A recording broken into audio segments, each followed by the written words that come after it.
Yo, what's going on, my people? And guys, we are back with more Vita Carnis. The last time we actually seen this, guys, this scared the living daylights out of me.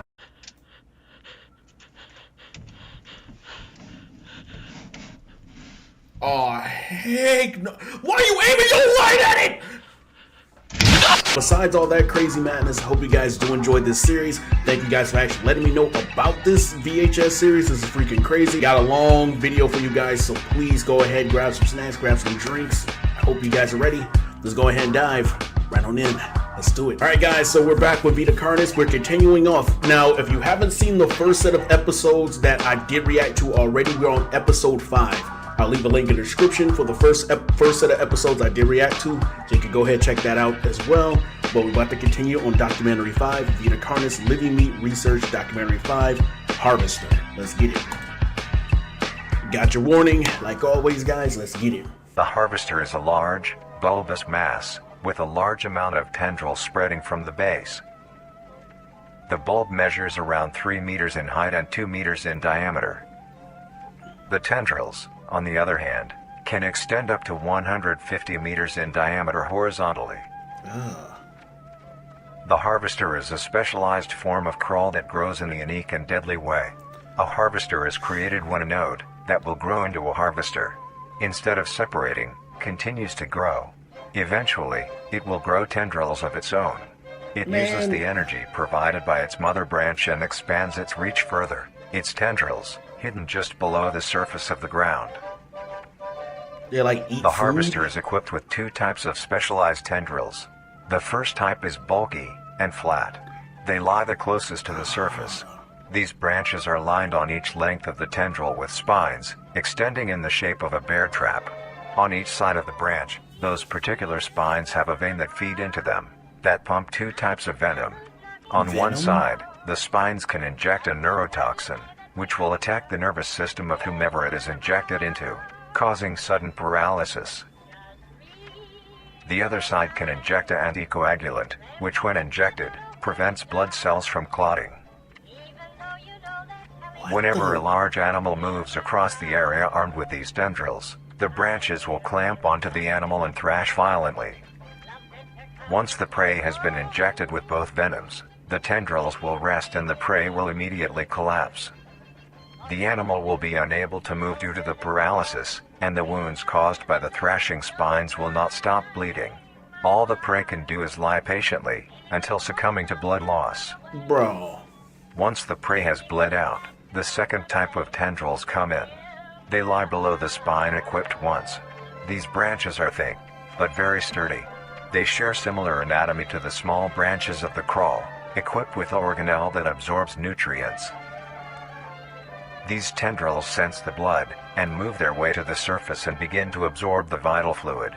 Once the blood has been consumed, the tendrils will wrap around the body and begin to shuffle downwards.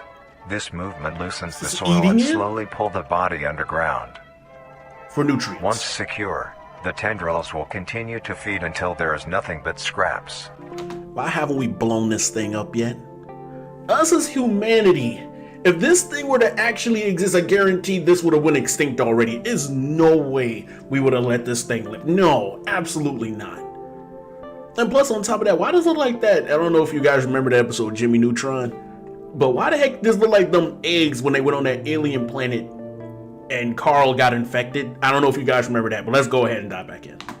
Leave in the comments if you know what I'm talking about. Absorbed by the tendrils will be sucked back into the main bulb of the harvester. This bulb houses all the vital organs and the venom glands that pump into the spines. The nutrients are then converted into usable energy. The remains underground decompose, providing a rich soil, causing very prominent plant growth, which then attracts more animals. A strange behavior the harvester displays is its choice of diet. The spines will only activate on larger animals, allowing smaller ones to pass by unaffected. The spines will also not activate on some species of bird. There are a couple theories as to why this happens. One, it could be that attacking smaller animals would cost too much energy for what they get in return, making it not worth the time. Makes sense. Another could be that smaller animals may attract larger animals or predators, allowing a safe place where prey may thrive, and lure more predators. It truly is astonishing. Although it is a spectacular creature, it is also very dangerous. The harvester is decently rare, only populating sparse areas in the northern hemisphere and woodland forests. If you are stung by a harvester, there will be no way of helping you, being that there is no cure, and fatality is 100% positive. The best thing you can do is avoid encountering a harvester in the first place. If you are hiking, take note of any warnings or signs saying that there are harvesters around. If you also notice an abundance of lush, ground-dwelling plants in a forested area, and there are no signs of wildlife, this is suspicious and you should leave the area, staying close to the base of large trees or rocks. If you find yourself in the middle of a harvester ground, do not panic. Sudden movements may activate the tendrils and will inject you. Although a harvester is rather forgiving, do not risk any skittish movements. Remain calm. If you have any objects with considerable heft, like coats, backpacks, or full water bottles, gently take that object and lightly toss it towards the bulb, and away from your escape route. This will activate the spines on where the object lands, distracting the bulb for a moment. You will then slowly begin to do wide shuffles away from the bulb. If possible, throw another object when you are certain you are a fair enough distance away, just to be safe. Continue until you are completely sure you are out of harm's way. You may come out unscathed, but don't be too obnoxious, or you will be a harvester's next meal. Next up is the host. The what? The host? See, nah, bro. First off, if them things existed, there will be no such thing as camping. Period. If these things actually existed, camping would not be an activity that we all know. That is impossible. No freaking way, man. But yo, this got my skin crawling already, and we just started. Let's dive on into the next one, guys. All right, guys, continuing on, Vita Carnis Living Meat Research Documentary 6, Host of Influence. Now, this one's gonna be crazy, I bet. Let's go. The last one was just skin crawling creepy, but this one, I don't know, man. The host of influence. The host of influence, more commonly referred to as the host, has its name derived from a host who invites guests to an event. Not to be confused with a host, a harborer of parasites or disease. Okay. The host is a semi-humanoid looking organism. It has the structure of a head, torso, and arms. Other than this, it shares no other characteristics. The lower half of the host is comprised of a mass of fibrous tissue and tendrils that burrow into the ground to hold the host in place. Instead of skin, the host is covered in muscular tissue. Man, you see that?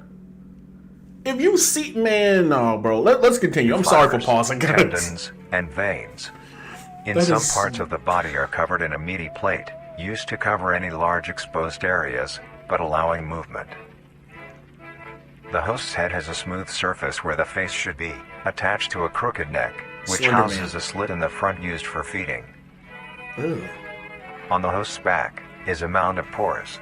Protruding from these pores are hollow, hair-like structures, extending outwards. These hairs are barrels that release spores produced within host's body by being fired into the air. Ugh. These spores are hazardous, so keep clear of them at all costs. Luckily, the heck was that? Rare, only found in North America. Of course, it won't be found over Obtaining here. info about the host is a very risky and daunting task. This is because of their rarity and of how dangerous it is to be up close to one. The spores released by a host is very dangerous when inhaled. A host will release a cloud of spores into the air, which will be picked up by wind and carried great distances. If an organism inhales the spores, the particles will find their way into the organism's brain and infect them. An infected organism will show no symptoms of infection right away, but a couple hours after infection the infected organism's behavior and thought process will change. The first symptoms that appear are restlessness, sluggish movement, numbness of joints, and lack of coordination. Then more serious symptoms appear over time. These include dizziness, migraines, impaired speech, and trembles. If you, or someone you know show these symptoms, contact poison control or emergency services. After a total of 6 to 7 hours after infection, the organism will cease all activities they were previously doing and begin to walk. The direction the infected will walk is towards the host whose spores have been inhaled by the infected individual. If the infected makes their way to the host, they will kneel down in front of it, expose their vital organs, and the host will promptly gut and remove those organs. The host will consume them and discard the leftover scraps. However, if an infected organism doesn't reach the host within a 36-hour span or is treated for their infection, the effects will wear off and return back to normal.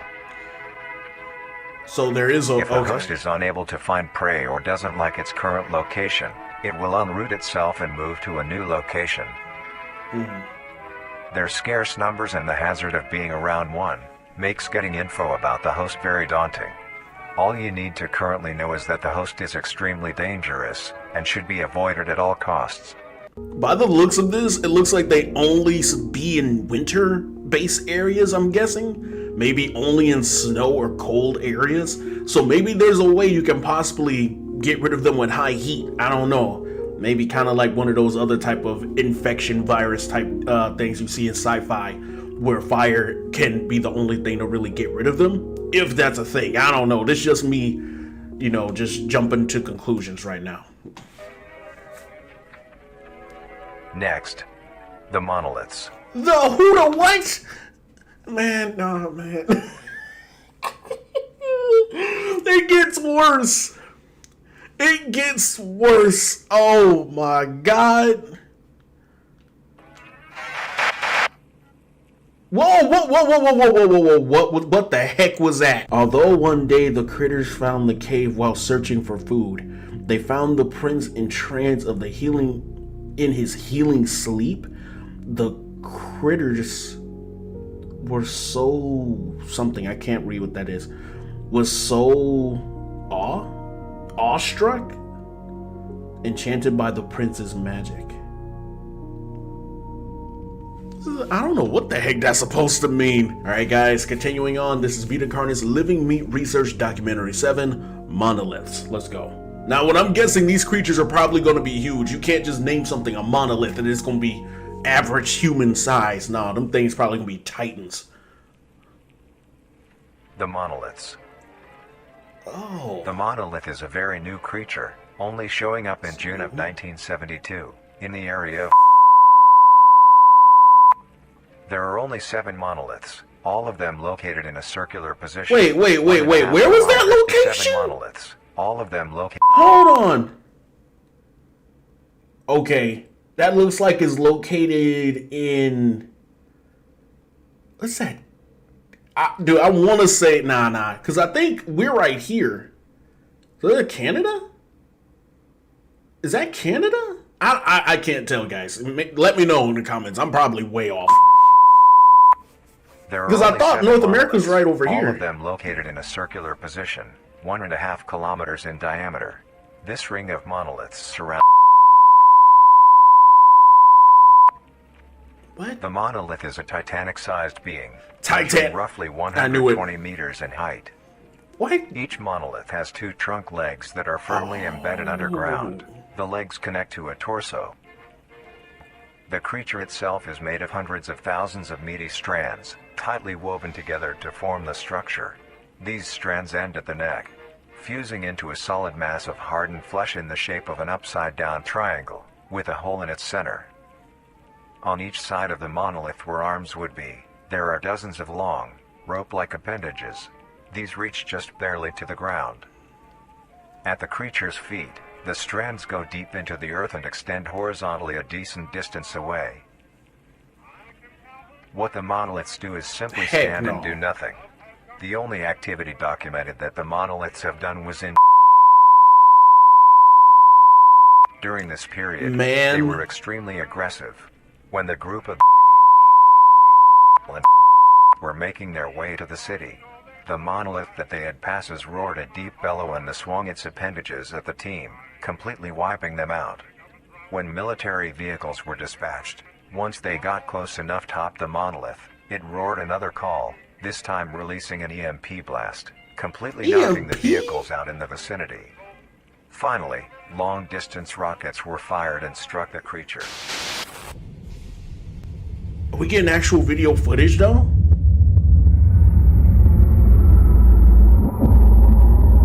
Ah, heck nah, bro. You got it, Chief. You got it.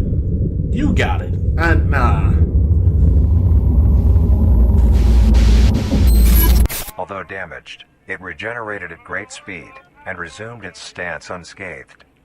Eventually, the area has been fenced off and is now restricted to all.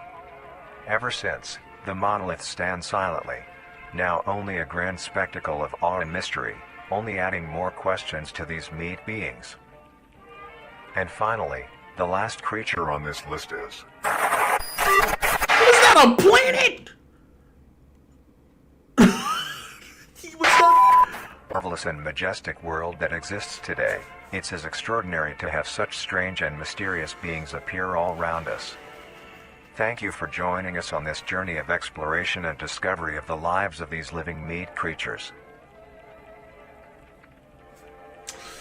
Dude, that's a whole planet. And the next part actually is an extremely long video, so guys, we're gonna end this one here. But what I want to say, I see why we haven't been able to get rid of these things now. I get it. With those big, huge things, you can't do anything about it to the point where they got EMP capabilities where they can actually take out any type of flying vehicle, tanks, anything, even weaponry. If you shoot a rocket at it, EMP is gonna blow up mid-flight. You can't do anything about it, man. Alright guys, so that was Vita Carnis part 2 of this series. I hope you guys do enjoy it. And like I said too before guys, if you want to see the original, if you made it all the way to the end, I'm surprised you didn't watch the first part first. I mean, it makes more sense so you can get along of like, you know, what the heck's going on. But if you didn't, that's fine too. But I do greatly appreciate the non-stop support, guys. I'm trying to catch up with a lot of things, so you guys will definitely know ahead of time about all the things that I'm going to be planning for you guys very, very soon. But regardless, thank you all for watching. Appreciate every last one of you. And also, if you're new to the channel, welcome to the fam. Welcome to the Legendary Army. Appreciate you. And besides that, I'll see you all in the next one. Peace.